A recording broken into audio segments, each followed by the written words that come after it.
guys, hai, welcome back to my channel. Pada video kali ini akan jauh berbeda nih dari video-video sebelumnya. Apa sih yang membuat video ini berbeda? Penasaran nggak? Iya deh, iya, aku spill ya. Jadi pada kesempatan kali ini aku nggak sendirian nih. Aku akan ditemani oleh seseorang yang spesial, yaitu seorang guru. Kita akan banyak berbincang-bincang dengan salah seorang guru yang ada di Teluk Betung, Bandar Lampung. Siapa sih?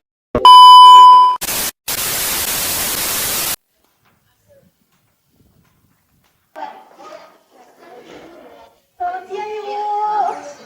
Silakan masuk, Mbak. Oh iya. Maaf mengganggu ya, Ibu. Izin mewawancarai Ibu. Ini merupakan tugas dari kampus, Ibu. Jadi nanti Ibu menjawab beberapa pertanyaan dari kami. Oke, boleh. Silakan duduk dulu, kan. Silakan duduk dulu. Iya, apa yang bisa Ibu bantu? Nah, ini ia adalah seorang guru yang mengajar di Sekolah Dasar Budi Satwa. Ia mengajar di mata pelajaran pendidikan kewarganegaraan. Ia sudah bertahun-tahun lamanya loh mengajar di sekolah ini. Dan saya merupakan salah satu murid yang pernah dibimbing dan diajar olehnya semasa SD dulu. Hingga saat ini ia masih mengajar di sini. Yuk kita langsung kenalan aja. Ia bernama Ibu Sugiyarti. Ini merupakan selembaran kertas yang berisikan pertanyaan-pertanyaan yang nanti Ibu harus jawab. Oke, boleh. Silakan. Ini dia kursi panas yang menjadi tempat kita untuk menggali informasi atau pemahaman akan bela negara yang ada di dalam diri seorang guru yang bernama Ibu Sugiyarti. Yuk kita tanya-tanya langsung. Ibu, bagaimana kabar Ibu sekarang? Hai, Fon, sehat. Gimana, Foni? Baik, Ibu. Iya.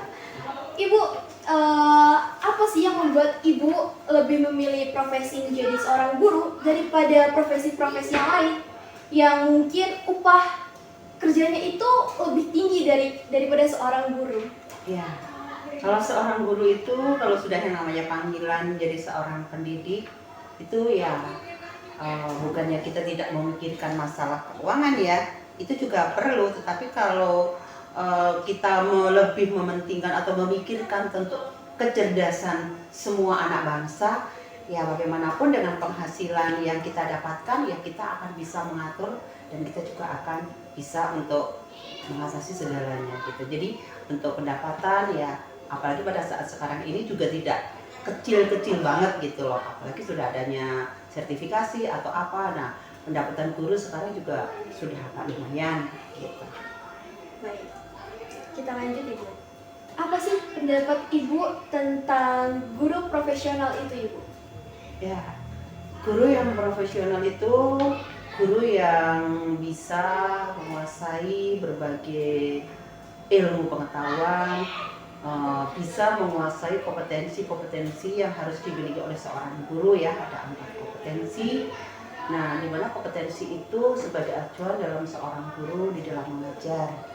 Nah, jadi guru itu bukan hanya mentransfer ilmu pengetahuan saja kepada siswa, tetapi guru juga harus menguasai sosial, harus menguasai keadaan peserta didiknya gitu. Jadi harus memahami semuanya, bukan hanya sekedar mentransfer ilmu saja. Apalagi dalam zaman yang modern seperti sekarang ini ya, dengan ditambahkan dengan teknologi yang modern.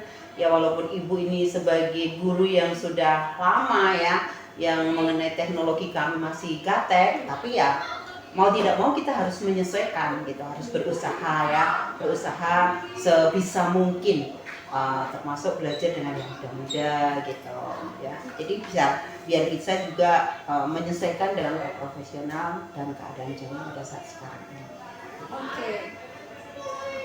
Nah, jika Ibu menjadi guru profesional, apakah bersedia ditempatkan di seluruh Indonesia?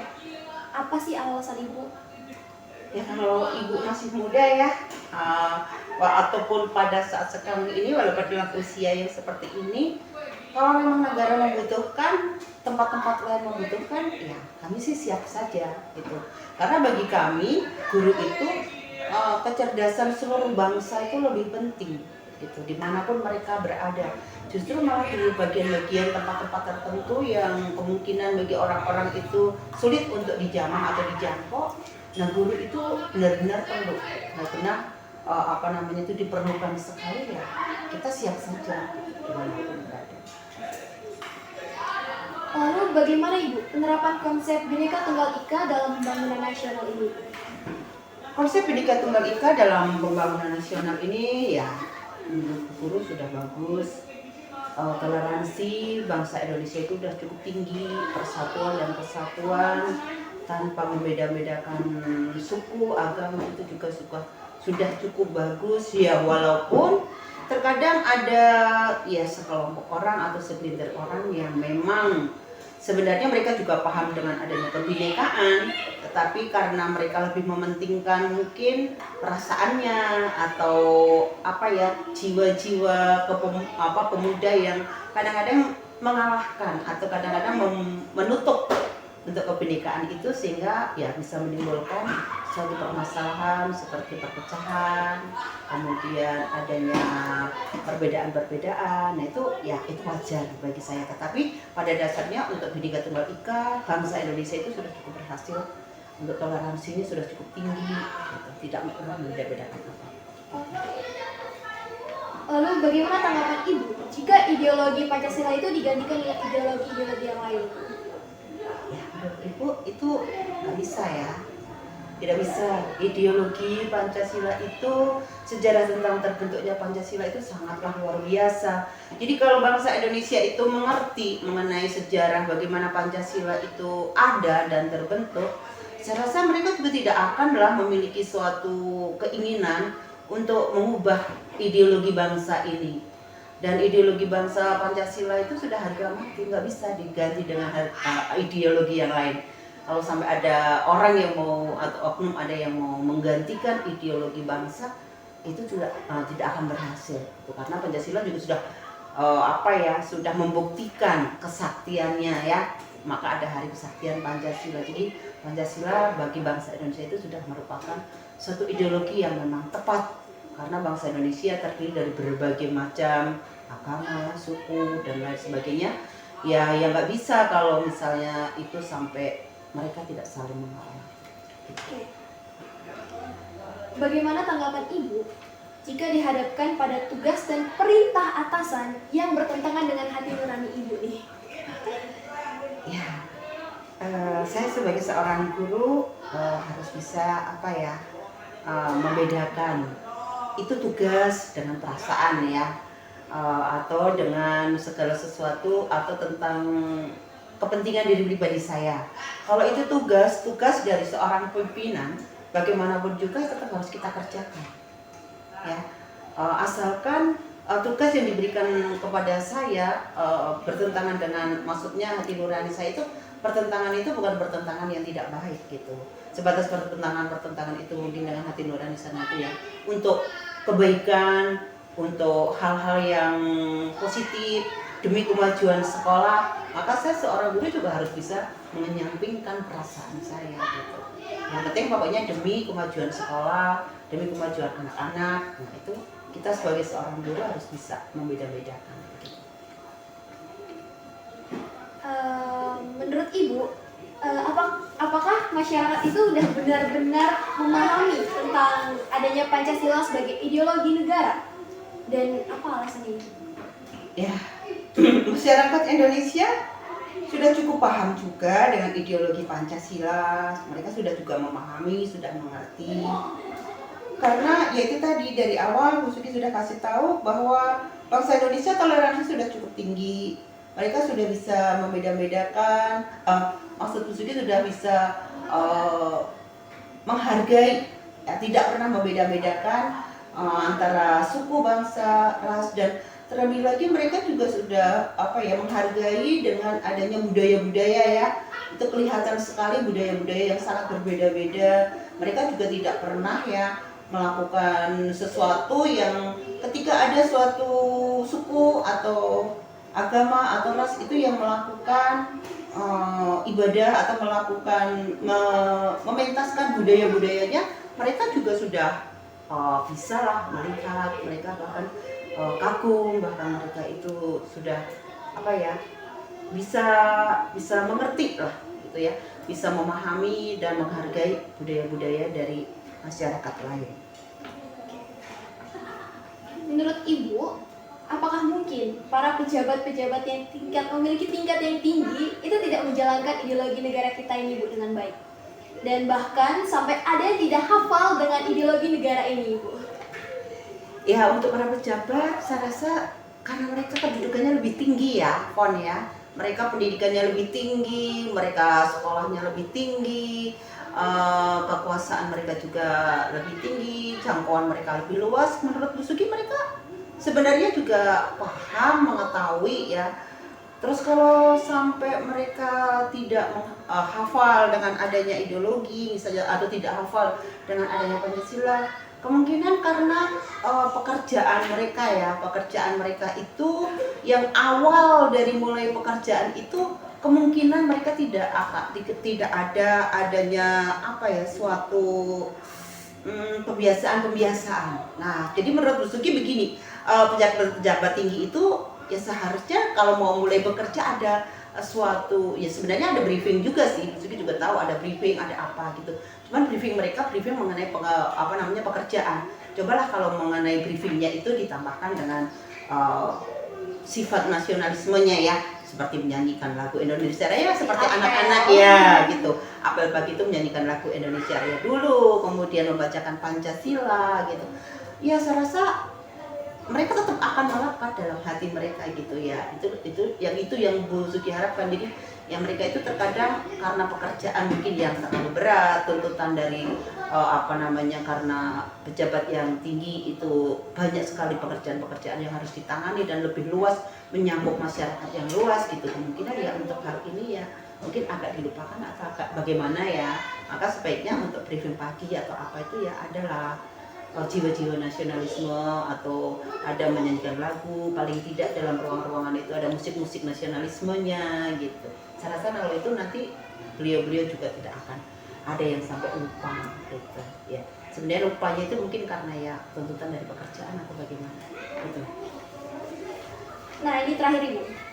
Menurut Ibu, apa sih makna rasa nasionalisme jika kekuasaan negara terus uang negara saja tuh bisa dapat disalahgunakan oleh mereka-mereka itu? Ya, rasa nasionalisme bagi setiap bangsa Indonesia itu cukup tinggi ya. Mereka tetap cinta tanah airnya itu tetap ada, terus pembelaan terhadap bangsa Indonesia itu juga sudah cukup tinggi, karena bisa kita perhatikan, bisa kita lihat ketika bangsa Indonesia itu ada dari negara lain atau dari apa itu yang menghina dengan negara Indonesia, pasti mereka langsung mengambil suatu tindakan. Itu juga sudah merupakan wujud dari nasionalisme. Nah, kalau sampai ada penguasa negara yang sampai menyalahgunakan keuangan, itu kalau kata Bu Sugi mereka lebih mementingkan kepada kepribadiannya itu loh ya, lebih mementingkan kepada kepentingan pribadi, mereka melupakan kepentingan bangsa dan negara.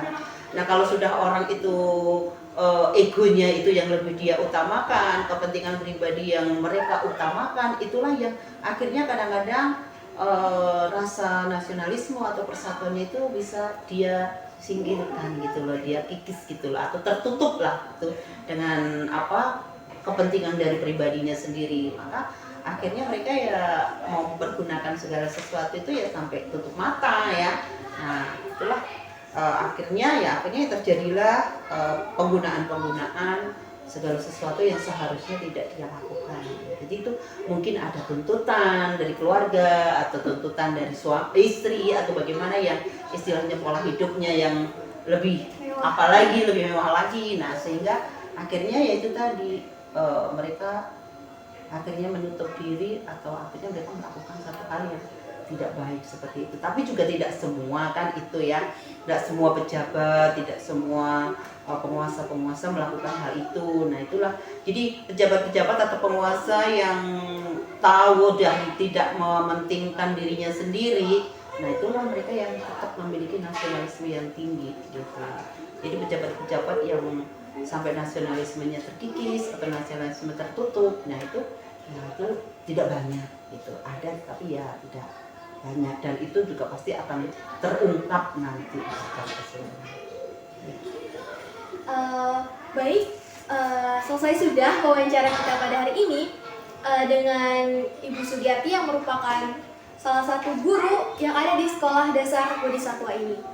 Nah, kita sudah mendengar nih jawaban-jawaban yang sangat baik yang Ibu Sugiarti berikan kepada kita.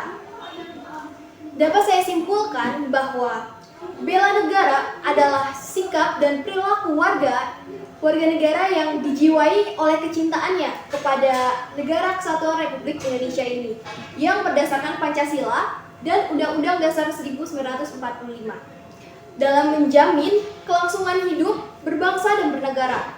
Dalam hal ini saya menegaskan bahwa kata dasarnya adalah kecintaan kepada Negara Kesatuan Republik Indonesia. Tidak ada penekanan pada satu profesi. Setiap warga negara, apapun profesinya, dapat ikut andil dalam melakukan bela negara. Baik, saya tutup wawancara ini. Terima kasih Bu Sugiarti atas waktunya yang telah menyediakan waktunya untuk dapat kita wawancarai. Saya tutup wawancara ini. Terima kasih. Selamat siang. Selamat siang. Bye-bye. Ibu, terima kasih atas waktunya. Aku nih mau pamit ya. Siap.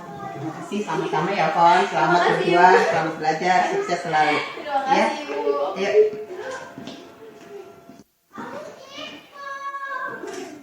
Silahkan Kon.